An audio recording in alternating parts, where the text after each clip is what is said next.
क्या 2024 में iPhone 15 को यहाँ पे लेना चाहिए? वेल हाँ यार, ये मेरे पास सच में iPhone 15 प्लस है इधर है, और हाँ इसको कवर केस में रखा है क्योंकि मैं जानता हूँ कि पीछे ग्लास है और ग्लास तो टूट ही जाता है। लेकिन मेन बात करते कि आखिर iPhone 15 प्लस को या iPhone 15 को क्या 2024 में लेने का मतलब बनता है, क्योंकि जब iPhone 15 के अंदर अब हमें पता चला कि एप्पल इंटेलिजेंस के फीचर नहीं आने वाले, लेकिन फिर भी मैं बता रहा हूँ इस बार जब बिग बिलियन डे सेल आएगी तब काफी सारे एंड्रॉइड फोन के यूजर जो 120 हर्ट्ज का डिस्प्ले यूज करते हैं वो लोग सीधे 60 हर्ट्ज के वाले आईफोन के ऊपर मूव ऑन करेंगे। आप देखते हैं कि क्या रहता है, सारी चीजों के बारे में बात करते हैं। पसंद है वीडियो लाइक करना, शेयर करो और सब्सक्राइब भी कर सकते हो। सबसे पहले बात करते हैं आखिर iPhone 15 के अंदर बात करें तो ऐसा क्या अपग्रेड आया था। देखो पुराने वर्जन से इस वर्जन में कुछ बेसिक अपग्रेड आए थे, लेकिन 2024 के हिसाब से भी देखे तो एक दो चीजें बेस्ट है, वो होती है इसकी बैटरी लाइफ। iPhone 15 की बात करें वहां बैटरी के अंदर इंप्रूवमेंट मिला था, और iPhone 15 प्लस की जो बैटरी है वो मार्केट में जो आपको iPhone 15 Pro Max मिलता है उससे भी बेटर चलेगी। तो आपको बैटरी लाइफ में तो प्रॉब्लम नहीं आने वाली, जो सबसे बड़ी दिक्कत रहती है आईफोन के साथ। लेकिन जो हर आईफोन के साथ जो कमी रहती है वो भी आपको बता सकता हूँ, वो होती है फास्ट चार्जिंग की।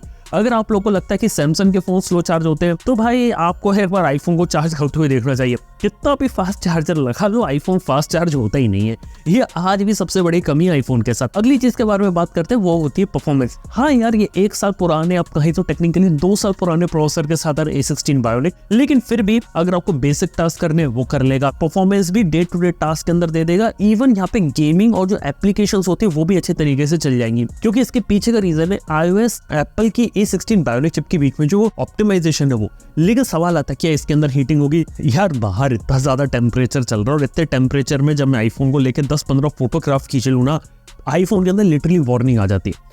अब बात है कि टेम्परेचर ज्यादा, हर एक फोन के अंदर थोड़ी बहुत गर्मी तो हो ही रही है, लेकिन हाँ ओवर हीटिंग की प्रॉब्लम हो सकती है अगर आप इसे ज्यादा एक्सटेंसिवली बाहर रात के समय में यूज करें तो। वो चीज तो हमने ऑब्जर्व करी है। अगली चीज के बारे में बात कर सकता हूँ यहाँ पे कि यहाँ पे जो प्रोसेसर है वो पुराना है तो क्या आपका लंबे समय तक साथ दे देगा? देखो हाँ यार, एप्पल वाले अपने फोन के अंदर लंबे समय तक सॉफ्टवेयर अपडेट प्रॉमिस करते हैं, तो iOS के जो अपकमिंग अपडेट्स होते हैं वो आपको इस फोन के अंदर देखने को मिलेंगे। लेकिन एक बात नोटिस करने वाली, जो एप्पल ने हाल ही में एप्पल इंटेलिजेंस अनाउंस करी है ना, उसके फीचर इस फोन में नहीं आने वाले। उसके लिए आपको iPhone 15 Pro लेना पड़ेगा या फिर एप्पल का iPhone 16 का वेट करना पड़ेगा। एप्पल इंटेलिजेंस नहीं आने वाला। A16 बायोनिक चिप की वो लिमिटेशन है, ये बात आपको ध्यान रखनी है। लेकिन iOS की जो अपकमिंग जो दूसरे फीचर्स होंगे वो आप इसके अंदर एंजॉय कर पाएंगे। ये एक चीज है जो इसको यहाँ पे थोड़ा सा रोकती है। अगली चीज के बारे में बात करते हैं, क्या इसके अंदर कैमरास क्या वाकई में इतने अच्छे हैं जितना ऐसा क्लेम किया जाता है? क्योंकि हर कोई कहता है कि आईफोन का कैमरा काफी ज्यादा बेस्ट है। देखो मैं आपको सच बात बता देना चाहूंगा, कुछ लाइटिंग कंडीशन के अंदर इसके अंदर जो मेन 48 MP का कैमरा है जो iPhone 14 से इन्होंने iPhone 15 के अंदर डाला उसमें अपग्रेड किया,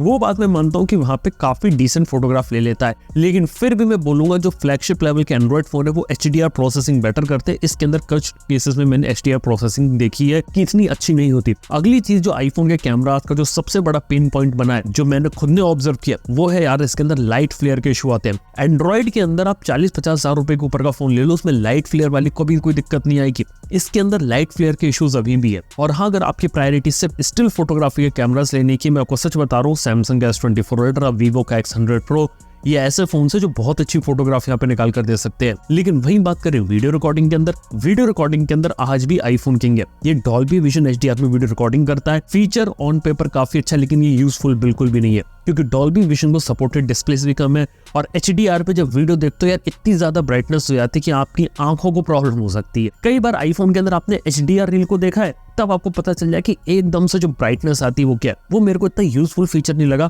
हालांकि वीडियो रिकॉर्डिंग की कैपेबिलिटीज 4K 60 FPS में काफी अच्छी और काफी अच्छी क्वालिटी का वीडियो रिकॉर्ड कर सकता है as compare to other Android phone. वो एक ऐसी चीज है जहाँ पे एंड्रॉइड को अभी भी थोड़ा कैचअप करने की जरूरत है।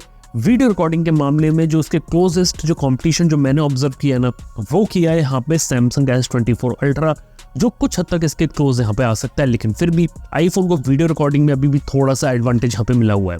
अगली चीज के बारे में बात करते हैं कि यहाँ पर इसके डिस्प्ले के बारे में, क्योंकि डिस्प्ले में ऐसा देखा जाए तो एक ऐसी चीज है जो हर एक एंड्रॉइड यूजर को यहाँ पे अपग्रेड करने से रोकता है, और वो होता है यार 60 हर्ट्ज का डिस्प्ले। अब देखो डिस्प्ले पे काम किया है, खूब सारी ब्राइटनेस डाल दी, पिक्सल्स डाल दी इन्होंने, शार्प डिस्प्ले, ब्राइट है, आउटडोर में भी कोई दिक्कत नहीं आएगी। लेकिन जब इसे स्क्रॉल करोगे यार, अगर आपने 20 हर्ट्ज के फोन्स को यूज किया, 60 हर्ट्ज आप नोटिस कर सकते हो। हालांकि उसके लिए थोड़ा पिक्सल पीप करना पड़ेगा, यहाँ पे एप्पल वालों ने क्या किया कि एनिमेशन ऐसे बनाया कि 60 हर्ट्ज में थोड़ा स्मूथ लगे, तो शायद वहां पे चीजें पता नहीं चलती। लेकिन अगर आपकी आंखें वैसी तो आपको 120 हर्ट्ज पता लगेगा, क्योंकि मैं 120 हर्ट्ज के बहुत फोन चलाता हूँ, मेरे लैपटॉप में भी 120 हर्ट्ज है, तब मेरे को पता चल जाता है कि 60 हर्ट्ज और 120 हर्ट्ज में रिफ्रेश रेट के बीच का फर्क। इसके साथ अगली चीज मैं बता सकता हूँ, यहाँ पे डायनामिक आइलैंड दे रखा है, तो आप इसे शो ऑफ फीचर भी कह सकते हैं, नया फीचर कह सकते हैं। लेकिन आईफोन 14 में जो नॉच आया था ना, उसके कंपैरिजन में डायनामिक आइलैंड एक अपग्रेड यहाँ पे लगता है। अगली चीज के बारे में आपको बता देना चाहूंगा कि यहाँ पे यूएसबी टाइप सी पोर्ट दे रखा है, तो एक अच्छा काम यहाँ पर इन्होंने किया है, कम से कम लाइटनिंग हटा के यूएसबी टाइप सी पोर्ट डाल रहा वो। इसके साथ ही फोन के पीछे का जो बैक है वो यहाँ पे आपको फ्रॉस्टेड ग्लास का देखने को मिलता है, ग्लॉसी ग्लास नहीं है, तो वो भी अच्छा लगता है। हालांकि मैंने इसका देखा ब्लैक कलर मेरे को काफी ज्यादा पसंद आया। अगली चीज आती है इसके अंदर स्टोरेज की। आईफोन 15 अगर आने वाले समय में सेल में आता है 50-55,000 में, अगर फ्लिपकार्ट इसे यहाँ पे आने वाले फ्यूचर में निकालता है, तो डेफिनेटली इसका 128 GB वाला वर्जन निकालेगा। देखने सुनने में आईफोन 15 128 GB बहुत कूल लगता है, लेकिन 128 GB 2024 के हिसाब से बिल्कुल यूजलेस है। कभी मत लेना 128 GB, मैं आपको बता रहा हूँ 256 GB हमेशा लेना। 128 GB अगर आपने कुछ फोटो ले ली, कुछ ऐप डाल दी, इतनी जल्दी भरेगी आपकी, इसकी कोई हद नहीं है। एटलीस्ट 256 GB स्टोरेज इसका यूजेबल है, 128 GB सिर्फ दिखाने के लिए बनाया गया है। उसके बाद अगर वो स्टोरेज बढ़ेगी, एक्स्ट्रा स्टोरेज चाहिए, iCloud के लिए पैसा दो, फिर वो सारी चीजें यहाँ पर अलग चलती है। इसके साथ ही बात करें तो एप्पल ने अगर कोई एंड्रॉइड से iOS में आना चाहता है तो उसके लिए काफी आसान रास्ता कर दिया, ताकि आसानी से जो लोग रहते हो अपना डेटा वगैरह ट्रांसफर कर सके, इवन व्हाट्सएप की चैट्स वगैरह भी ट्रांसफर कर सकते, तो वो एक अच्छा काम यहाँ पे मैंने देखा है यहाँ पे। इसके साथ ही अगर किसी को अगर iOS से दोबारा से एंड्रॉइड में जाना है तो वो चीज भी यहाँ पर आसान है। 2024 के अंदर आईफोन 15 या 15 प्लस को लेना चाहिए, क्योंकि आईफोन 15 प्रो तो अब डिसकंटिन्यू हो जाएगा जब आईफोन 16 आएगा, और 15 के अंदर जो प्राइस ड्रॉप आएगा वो एक एक्साइटिंग चीज रहेगी। खैर सबसे पहले बात करते हैं कि आईफोन 15 के अंदर आपको 6.1 इंच का डिस्प्ले, किसी को अगर कॉम्पैक्ट या छोटे फोन पसंद है तो आप आईफोन 15 को कंसिडर कर सकते हो, जहां पे कई सारे लोग चाहते हैं छोटी स्क्रीन के साइज का फोन, और मार्केट में छोटी स्क्रीन के साइजेस के फोन बहुत ही कम अवेलेबल है, तो वो एक एडवांटेज है। आईफोन 15 प्लस आप तब लीजिए जब आपको एक बड़ी स्क्रीन के साइज का फोन चाहिए, और इसी के साथ ही आपको सबसे बेहतरीन बैटरी लाइफ चाहिए। इसके साथ ही अगर आप सोच रहे हो कि आर्टिफिशियल इंटेलिजेंस या फिर एप्पल इंटेलिजेंस का यूज कर लोगे तो इसके ऊपर बिल्कुल मत जाओ। इसके साथ ही बात करें तो नैनो सिम और ई सिम की फंक्शनलिटी के साथ आता है, तो ये बात ध्यान रखनी कि आपको एक ई सिम तो यहाँ करवानी पड़ेगी अगर डुअल सिम यूजर हो। इसके साथ ही कैमरास के अंदर इंप्रूवमेंट हुआ, मेरे को लगता नहीं कि कैमरास के साथ साथ जो आईफोन 16 होगा वहां पे कोई इंप्रूवमेंट होगा, सॉफ्टवेयर लेवल पे इंप्रूवमेंट हो सकता है, हार्डवेयर लेवल पे शायद इतना इंप्रूवमेंट यहाँ पे ना हो। इसके साथ ही बात करें आईफोन 15 का वेट ऑलमोस्ट 171 ग्राम है, तो आईफोन 15 प्लस 200 ग्राम का वेट के साथ आता है। इसके साथ ही वायरलेस चार्जिंग वगैरह का सपोर्ट आता है, तो वो एक अच्छी चीज है। लेकिन यूएसबी टाइप सी पोर्ट के साथ जो चार्जिंग की स्पीड्स है वो आपको इतनी अच्छी देखने को यहाँ पर नहीं मिलती है। यहाँ पे ओवरऑल किन लोगों के लिए फोन बनाया गया, देखो सीधी बात है कि थिन और लाइट फॉर्म फैक्टर में एक अच्छा फोन बनाए जिसके अंदर कोई स्पीड चाहिए, कंसिस्टेंसी चाहिए, मिलेगी। और पास्ट में अगर आप सोच रहे कि आईफोन 14 ले कि 15 ले, तो मैं बोलूंगा कि 14 अब उससे पीछे जाने का मतलब नहीं बनता। अगर 15 अगर आप ले रहे हैं, एंड्रॉइड से भी मूव ऑन कर रहे हैं, तो 15 एक अच्छी चॉइस बन सकता है। एटलीस्ट आप पुराने चार्जर, केबल, उन सब का भी यहाँ पे आप अच्छे तरीके से यूज कर पाएंगे। सबसे बड़ी कमी आज भी मैं बोलूंगा कि 2024 के हिसाब से 60 हर्ट्ज का पैनल है। 120 हर्ट्ज का डिस्प्ले पैनल अगर अवेलेबल होता तो यार बहुत मजा आ जाता। ओवरऑल बात करें तो हाँ, अपकमिंग आईफोन 16 में यहाँ पर आपको एक्शन बटन वगैरह कुछ चीजें देखने को मिलेंगी, और नॉन प्रो मॉडल में कुछ और इंप्रूवमेंट देखने को मिलेंगे। लेकिन फिर भी देखा जाए तो 2024 के हिसाब से आईफोन 15 एक कैसा फोन है, देखो काफी सही फोन है।